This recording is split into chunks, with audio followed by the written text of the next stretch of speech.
lagi di podcastnya Reli. Kali ini kita keroyokan berberapa nih? Berempat orang ya. Perkenalan dulu ya dari pojok sana. Siapa Kak? Namaku Eca, Odapus dari Sleman. Odapus Sleman. Kak? Saya Tuti dari Kalasan. Silakan. Saya Sri Muryani dari Bantul. Oke. Penyintas apa nih? Lupus, apa RA, apa? Lupus Semua, lupus iya, semua ya. lupus. Oke. Ini teman-teman penyintas lupus dari Jogja. Sudah berapa lama nih sakitnya dari Kak Eca? Kalau aku kurang lebih hampir 5 tahun, Kak. 5 tahun ya. 5 tahun. Terus, Mbak? Kalau aku sendiri sudah 11 tahun. 11 tahun. Iya. 9 tahun. 9 tahun. Oke. Kelas berapa nih berarti? Kelas berat. Kelas berat. Nah, ini kan variasi ya. Jadi ada 5 tahun, ada 11 tahun, ada 9 tahun. Banyak hal yang akan kita tanyakan nih, dari mulai yang paling waktunya paling pendek, ini middle, sama ini yang paling lama. Pasti pengalamannya banyak. Pertama kali teman-teman ini terdiagnosa, apa sih yang dirasakan? Boleh dari Kak Eca dulu. Yang dirasakan itu badan kaku semua, Kak. Sakit, rambut rontok, lemas. Ya, serasa gimana ya? Aku berobat kok nggak ada jalan keluar gitu loh, Kak. Sampai pindah 3 kali rumah sakit. Masih belum terdiagnosa, belum tegak ya? Belum tegak. Sampai akhirnya aku ketemu sama ibu Mbak Mur ini. Terus? Nah, dari situ dikasih solusi seperti apa gitu loh, Kak. Dikasih saran ya? Ya, betul. Dikasih kita nggak sendiri, kita punya teman. Tapi itu belum tegak toh? Belum. Terus? Nah, semenjak itu dikasih rujukan juga untuk pindah ke rumah sakit yang lebih ini betul. Besar ya. Dari situ, nah awal aku itu kelihatan semua, Kak.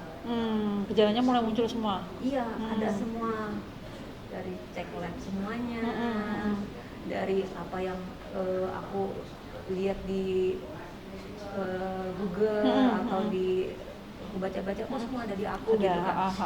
Nah, sejak saat itu tadinya awalnya aku nggak bisa terima, ya sedikit-sedikit aku bisa menerima diriku dari apa sih penyakit ini gitu. Tadinya gitu, Kak, kayak berat banget penyakit ini, aku merasa dunia tuh nggak punya siapa-siapa kayak gitu, Kak. Keluarga gimana waktu itu? Aku di Jogja kan sendiri. Ini asalnya dari mana? Dari Jakarta. Oh, dari Jakarta. Iya. Ini posisi kerja atau Iya. kerja di Jogja? Aku nggak tahu dapat ya di Jogja. Ya sakitnya aku pun di Jogja.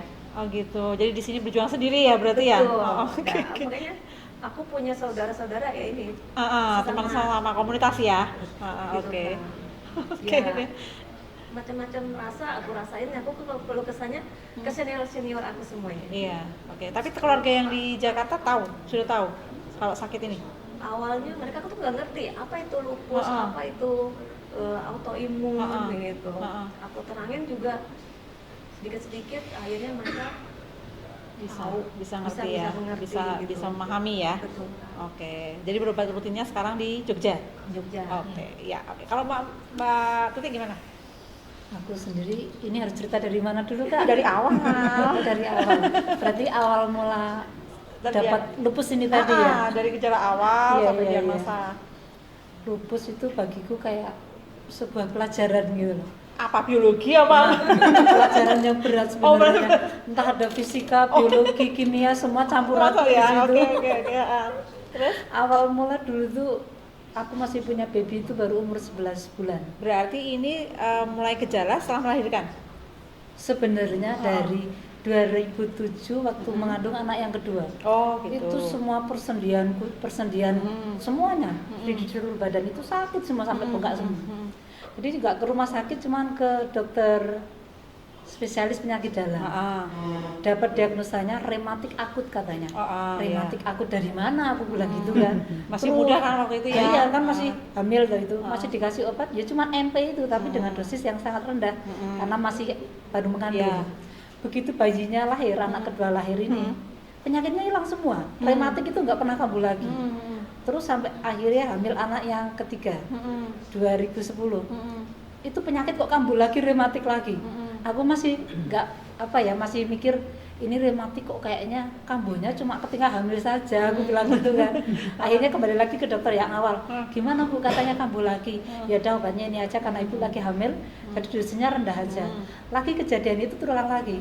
Begitu anaknya lahir, sehat lagi, rematiknya itu nggak ada lagi. Tapi begitu anak yang ketiga ini umur 11 bulan, dia udah jalan, udah larian waktu itu. Kok tiba-tiba ngedrop, habis itu ngedrop. Masuk rumah sakit itu mesti transfusi 2 minggu sekali, bahkan seminggu sekali. Selama 3 bulan itu wira-wiri rumah sakit. Seminggu di rumah sakit, seminggu di rumah. Kayak gitu selama 3 bulan. Dokter juga udah ngasih cek laborat macam-macam, tapi kok nggak ketemu penyakitnya. Di rumah sakit itu udah berapa rumah sakit aja, 3 rumah sakit ada. Semuanya nggak menemukan penyakit apapun, nggak ada pendarahan, nggak ada apapun. Akhirnya sampai saya sendiri yang minta, udah ke Sarjito aja, saya bilang gitu. Saya sudah nyerah, udah pasrah, kayaknya aku berjuangnya udah capek, aku bilang gitu, udah ke Sarjito aja. Udah nyampe ke sana, ya nunggulah hasil itu tes DNA lupus, ternyata Positif. Saya sendiri heran, apa itu autoimun, apa itu lupus, saya sendiri bingung. Tapi ketika itu aku masih bisa bersyukur. Sampai ibuku saja heran, kaget itu loh. Aku bilang alhamdulillah gitu, sampai merinding semua ya. Kamu ketahuan sakit berat kayak gitu kok malah bilang alhamdulillah, katanya gitu. Gini loh Bu, aku kan jadi tahu dengan ada diagnosa udah tegak seperti ini, dokter tahu nangani aku harus bagaimana. Karena udah ketahuan sakitnya, aku harus diapain, harus dikasih ini itu. Dari situlah aku mulai bersyukur. Tapi dari situ juga ternyata pergolakan itu ada juga. Kita masih nggak bisa nerima itu dengan sakit yang autoimun yang kuanggap aneh gitu loh. Iya, betul. Itu masih susah sampai akhirnya terus sampai sekarang itu udah berjalan 11 bulan dan banyak sekali yang udah terjadi. 11 tahun. 11 tahun. 11 tahun banyak up and down-nya, ada dinamikanya udah macam-macam ya. Harus menjalani siklo yang 2 minggu sekali sampai akhirnya 2 minggu sekali per bulan, terus per 3 bulan sampai setengah tahun. Harus ganti dokter lagi, ganti terapi lagi, ganti obat lagi, dan itu sebenarnya sangat-sangat lelah dan membosankan Kak. Penyesuaiannya juga ini ya, perlu perjuangan ya. Oke. Mbak Mur sekarang boleh ceritakan dari awal gejala sakit sampai kemudian terdiagnosa nih. Ya dari awalnya kan saya kerja ya, kerja itu setiap habis zuhur gitu kan. Kok sendal udah nggak muat, mau pulang sepatu udah nggak muat. Tak kira hilang sepatunya. Terus saya kan punya bengkak gitu. Oh gitu ya, oke. Terus saya izin sama pengawas kan, izin pulang. Kamu izin terus tiap hari nggak? Gitu. Lah emang saya sakit, kalau nggak sakit ngapain saya izin Pak? Saya bilang gitu kan. Terus saya unjukin juga itu kaki saya. Terus ya kamu udah beberapa kali izin, saya kasih izin, tapi kali ini kamu harus cek lab, harus benar-benar ada hasil, harus tuntas gitu kan. Soalnya kamu tuh ada kecemburuan sosial sama karyawan yang lain-lain. Oh iya, oke. Oke, insya Allah saya ke rumah sakit. Soalnya selama ini kan saya berobat itu ke dokter praktek gitu kan, yang deket-deket gitu kan, terus bilangnya cuman asam urat lah, apalah gitu, terus sampai benar-benar nggak bisa bangun, saya itu terus akhirnya periksa ke RSUD itu harus opnam, harus mondok kan. Terus saya yang nanganin kan dokter Zidni, dokter Zidni kayaknya suspek gitu ya, kayak lupus deh, lupus kayak film saya bilang gitu kan. Bisa angkatan sama saya nih berarti. Iya, tahu lupus tuh berarti. Terus saya pernah dengar lupus itu kan, aduh, lupus itu dulu ada kayaknya nggak bisa jalan deh, lumpuh deh kan.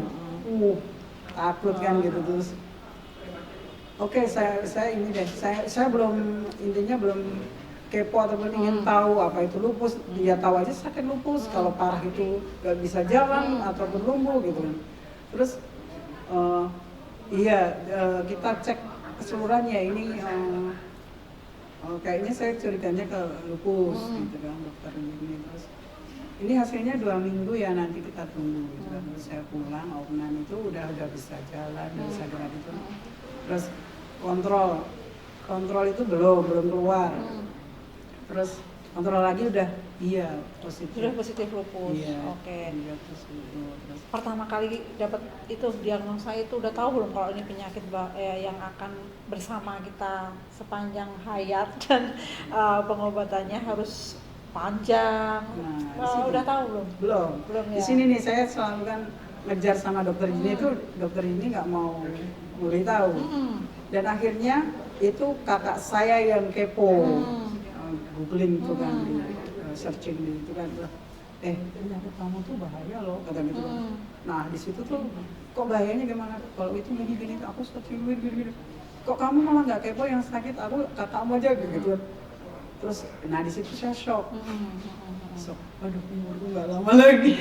gitu kan. Nggak dijelaskan ya waktu itu. Iya, terus ya pokoknya setauku itu kamu tuh diserang ke seluruh tubuhnya gitu. Coba deh kalau kamu kontrol tanya detail deh sama dokternya. Tapi di situ dokter ini pun nggak mau menjelaskan gitu. Dok, saya kan harus tahu karena saya kan yang menderita. Gitu. Iya pokoknya kita obatin dulu aja gitu kan dokter izinnya itu. Terus lama-kelamaan lagi terus saya cabi ya saya turunin enggak lagi terus tapi dok ini kok pukulnya gini ya saya naikin lagi cabi lagi gitu kan gitu. Terus gini aja deh saya rujuk kamu ke Sarjito. Sarjito saya bilang gitu kan. Sarjito berarti saya parah dong dok. Saya bilang gitu. Ya enggak gitu kok. Mohon maaf dok, saya mohon penjelasan. Kalau dokter merujuk saya ke Sarjito kan harusnya ada alasan dan harus ada penjelasan ke saya bilang gitu. Ya gini aja besok biar dokter sana yang jelasin gitu. Jadi Sarjito itu adalah rumah sakit tipe A ya, tipe yang paling tinggi di Jogja. Terus besok mungkin di sana lebih detail, lebih ini menjelaskannya. Ya Allah dok, tega banget saya bilang gitu. Udah rujuk ke sana, ya setahu saya kalau Sarjito itu udah parah loh dok, saya bilang gitu. Ya pokoknya dokter sana besok yang akhirnya mendapatkan ini dari dokter yang di sana ya, yang sampai sekarang masih kontrol di sana ya. Iya terus alhamdulillahnya kan yang ngontrak di tempat saya itu kerja di Wiro Sabar. Terus saya bilang gini, Mas ada grup komunitas lupus enggak ya? Oh ada mbak, nanti saya kasih nomornya. Itu saya ketemu sama Bunda Luciana. Iya Luciana. Almarhum Bunda Luciana. Ya itu terus akhirnya masuk masuk ke grup itu terus diberi dasar-dasarnya ini untuk kuat untuk ini diberi. Ya dia masuk di Sarjito pertama kali juga shock karena memang diberitahu. Iya. Penyakit ini itu gini.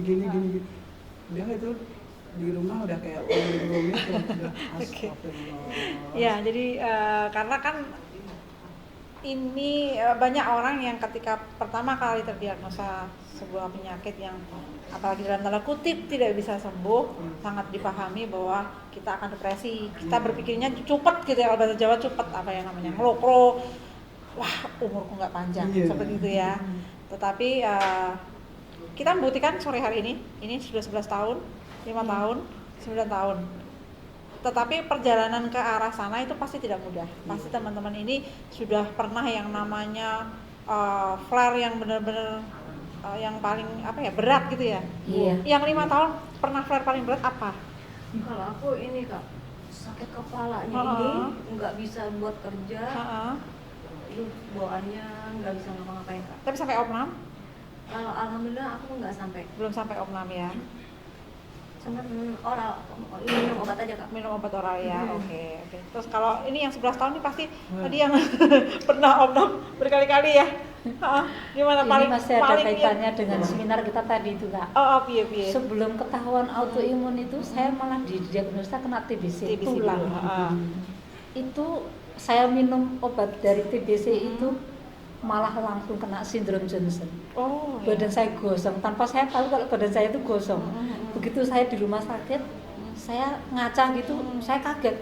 Astagfirullah, kenapa kulit saya seperti ini? Saya baru tahu kalau badan saya gosong. Ternyata karena Stephen Johnson itu tadi, gosong semua, hitam semua itu. Udah kayak orang barat sebelah sana itu. Itu itu yang paling berat pertama sebelum kena autoimun. Tapi setelah kena yang ini, yang kedua itu setelah saya bocor positif, urinnya bocor Berapa positif sekarang? 4. Positif 4. Sekarang masih berapa? Sekarang ini udah turun positif 1. Alhamdulillah. Pasti kan dari positif 4 ke positif 1 Iya. perjuangannya nggak mudah. Berat Berapa tahun tuh sekali. dari 4 ke 1 tuh? 3 tahun. 3 tahun teman-teman. Jadi buat teman-teman yang mungkin 3 mengalami kondisi seperti yang Kak Tuti ini alami, jangan patah semangat karena memang iya pengobatannya nggak bisa yang langsung begitu dikasih obat selesai semua keluhan bebas, nggak bisa seperti itu. Jadi ini perlu proses, perlu kepatuhan, perlu keikhlasan juga. Iya, Teman-teman yang di sini perjuangan pasti bener ya. nah, teman-teman yang di sini ini termasuk pionir-pionir nih di Jogja. Jadi yang di Jogja pasti kenal sama mereka ini. Jadi mereka ini pasti akan banyak memberikan pencerahan atau penguatan untuk teman-teman yang lain yang baru terdiagnosa. Nah, itu tadi kan yang terberat waktu positif 4 ya, urinnya positif 4. Iya, sampai harus biopsi ginjal. Sampai biopsi ginjal ya. Oke, itu untuk menentukan ini ya kelas terapinya. Iya. Kalau jenengan Kak, yang paling berat itu kondisinya seperti apa? Iya sama aja, plus 4 itu tadi. Plus 4 juga. Iya. Ini pejuang plus 4 semua ini Oh, tuh. itu sampai saya tuh mau ngaca lihat muka kan, Itu ya. nggak ada leher juga, semua muka. Karena bengkak. Itu Karena kan bengkak ya. bener-bener. Saya kan siklo 10 kali. Iya, siklo 10 kali itu kan, alhamdulillahnya kan siklo pertama, kedua, ketiga itu udah 2, langsung 2, dari 4 tuh 2. Semangat banget kan jadinya. Dokter Ayu dokter Ayu juga udah seneng banget. ya. Wah, berhasil Iya, gitu ya. kan. Ya alhamdulillah. Terus ada dokter residen yang sama saya tuh sayang, baik banget kan. Dia tuh kalau lagi saya pas siklo, pas aku yang nunggu gitu kan. Itu dokter Astari, saya masih ingat itu karena dokter yang paling saya suka juga. Terus kamu yakin deh kamu nanti tetap negatif, yakin? Iya dok, saya pasti yakin deh, saya bilang gitu ya kan. Terus alhamdulillah kan keempat, kelima itu udah 1, ke-6, ke-7, ke-9 udah negatif. Nah, 10 dokter aja gini, 10 nanti kalau kita udah cek labnya baik-baik terus nggak usah 11 deh. Kalau bisa 9 aja dok, saya bilang gitu. Gitu. Saya soalnya kayaknya 9 itu udah mulai kayak mau muntah gitu, tapi cuman mual tok gitu. Ya udah, terus alhamdulillahnya dari sampai sekarang Masih tetap bisa stabil ya? Iya, sekitar 5 tahunan. 5 tahunan negatif? Udah negatif terus. Oke, ya. Pernah sih mungkin lagi stres ataupun kecapean atau apa gitu kan, negatif positif gitu. Iya, jadi ini salah satu yang bahwa kita ini itu ada pemicunya. Nah, aku mau tanya nih, kalau jenengan nih Kak yang 5 tahun sudah bersahabat dengan lupus nih, triggernya biasanya apa? Pemicunya apa biasanya kalau mau fair itu? Kalau aku sih Kecapean, karena kan aku kerjanya di depan komputer kok Kak. Iya. Dituntut sama kerjaan. Iya. Di posisi juga. Kalau pas aku lagi fair, badan tuh kayak robot semua, nggak bisa ngapa-ngapain. Cuman aku baru mau duduk aja sama temenku, lu ngapain katanya gitu. Kerjaan cuman duduk-duduk aja, padahal badanku lagi sakit semua Kak, lagi meronta-ronta gitu Kak. Ini sakit, terus lemes, terus dapat tekanan dari bos gitu. Ayo, ini kita kapan mau ini gitu Kak. Buyar semua. Ini kondisinya teman-teman yang di Jogja pekerjaan nggak tahu. Nggak tahu. Nggak tahu. Sudah 5 tahun itu nggak tahu. Aku bilang aku ini autoimun lupus, tapi mereka nggak paham. Iya. Jadi artinya kan kakak sudah terbuka, Iya. tapi mereka yang nggak ngerti ya. Iya, Oke. betul. Jadi kadang gini, banyak teman-teman itu yang mengeluh curhat gitu loh. Saya mengalami kayak tidak dimengerti di tempat Betul, kerja atau tidak mengerti di lokasi sekolah misalnya. Itu karena ada yang memang malu, punya penyakit ini malu. Ada yang sudah bilang, seperti kakak tadi sudah bilang, tetapi memang masyarakat kita itu kan kurang familiar nih dengan penyakit-penyakit autoimun ini. Jadi mereka menganggapnya kita ini malas, Betul, Kak. kita ini nggak kelihatan sakit Iya. gitu. Kalau teman-teman lihat di sini kan nggak ada yang kelihatan sakit nih, ya kelihatannya segar-segar semua, nggak ada yang tahu kelihatan sakit kan. Tetapi ketika kita memang benar-benar drop, itu kayaknya ya memang nggak bisa ngapa-ngapain kita. Jadi mungkin di luar sana mungkin banyak orang yang belum paham penyakit ini. Salah satu manfaat dari edukasi ini adalah supaya meningkatkan kesadaran orang-orang di luar sana tentang penyakit rematik autoimun ini, sehingga lebih istilahnya lebih aware lah terhadap kami para penyintas rematik autoimun, bahwa ada saat-saat memang kondisi kami ini tidak seperti mereka yang normal yang bukan penyintas autoimun gitu ya. Oke, semangat ya, tapi tetap berusaha pelan-pelan, mudah-mudahan nanti teman-temannya tahu ya, teman-temannya bisa ya paling nggak ngerti dulu lah ini sakit ini itu Ya kayak sampai gini. gini loh Kak, atasanku aja nggak ngerti gitu. Aku izin ke rumah sakit, katanya gini, kamu tuh sehat, ngapain izin ke rumah sakit terus? Gitu.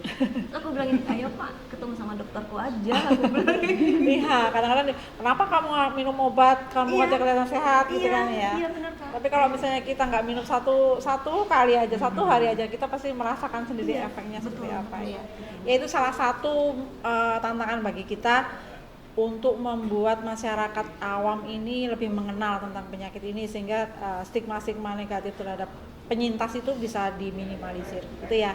Kemudian kalau kalian kan sebagai penyintas yang sudah lama nih, pasti adalah saat-saatnya bosen dan jenuh, baik itu kontrol, minum obat, disuntik, diambil darah tiap bulan gitu ya.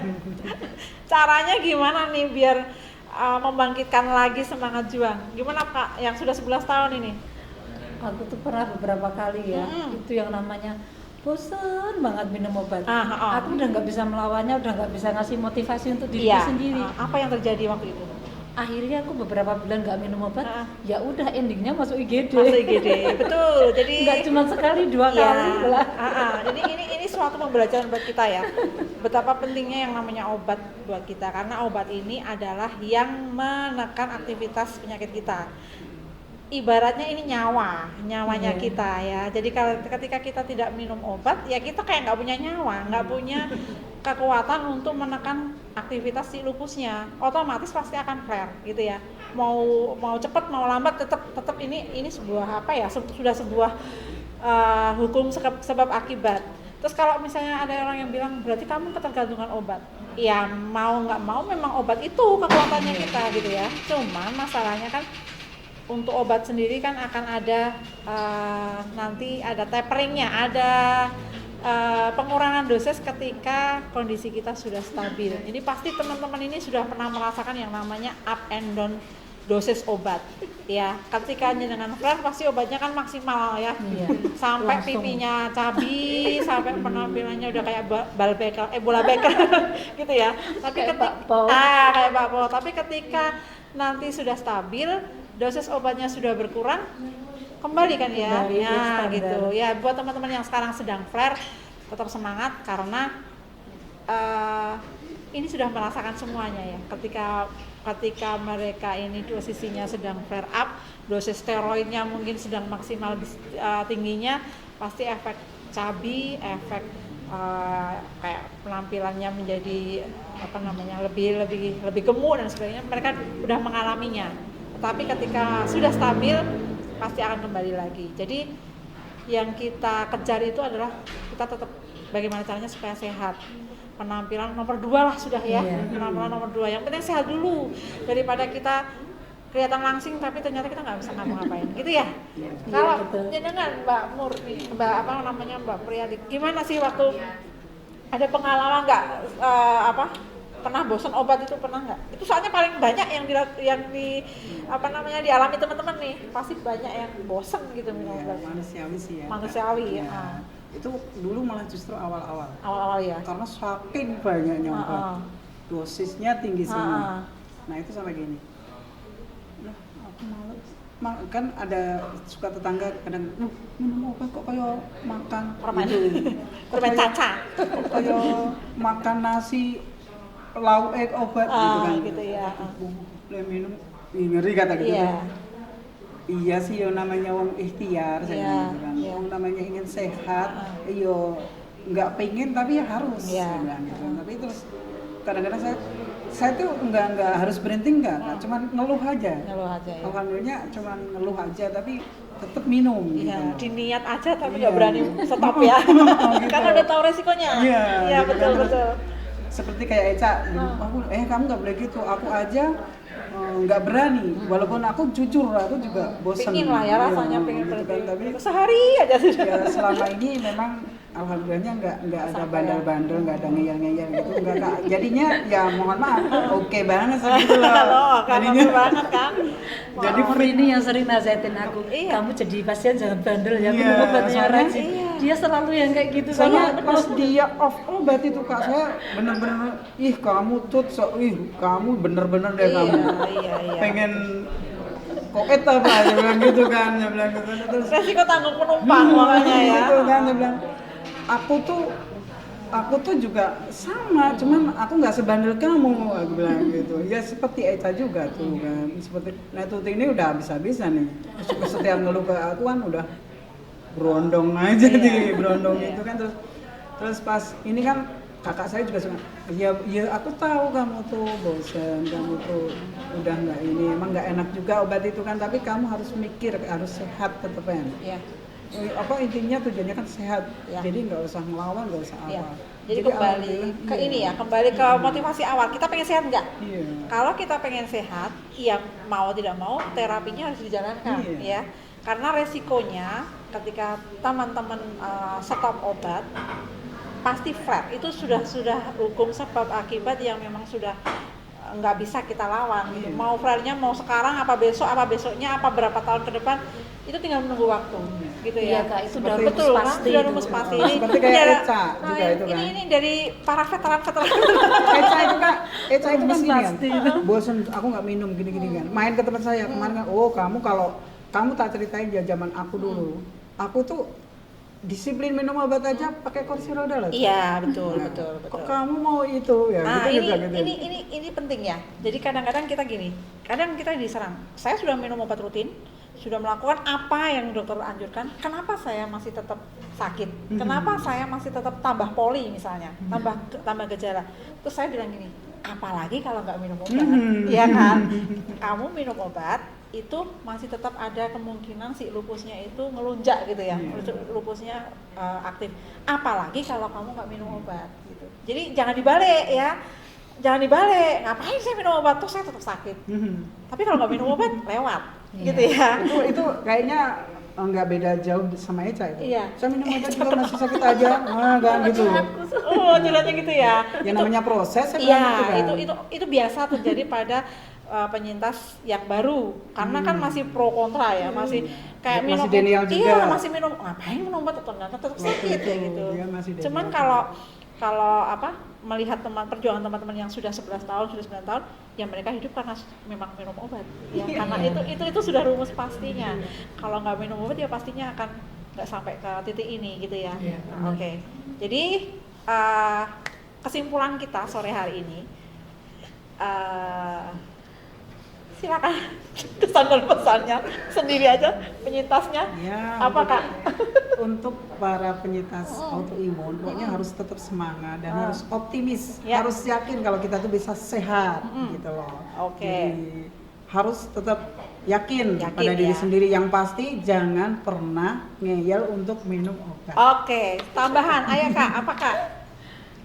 Survive untuk autoimun, terus berjuang. Kita harus punya visi tambah sehat, bukannya tambah lemes, tambah ngedrop sakitnya, tambah flare. Pokoknya rajin minum obatnya. Kak Eca? Untuk penyintas autoimun, semangat. Kita nggak sendiri. Kita punya teman-teman sesama penyintas. Semangat berjuang, jangan bosan minum obat. Ya, oke. Semangat. Oke. Ini Rally punya slogan. Nanti sama-sama ya kita sebagai closing ya. Lupus Lupus itu itu serius, serius, tetapi harapan tak akan pupus karena lupus. Terima kasih, sampai jumpa di podcast selanjutnya. Terima kasih ya. Ya.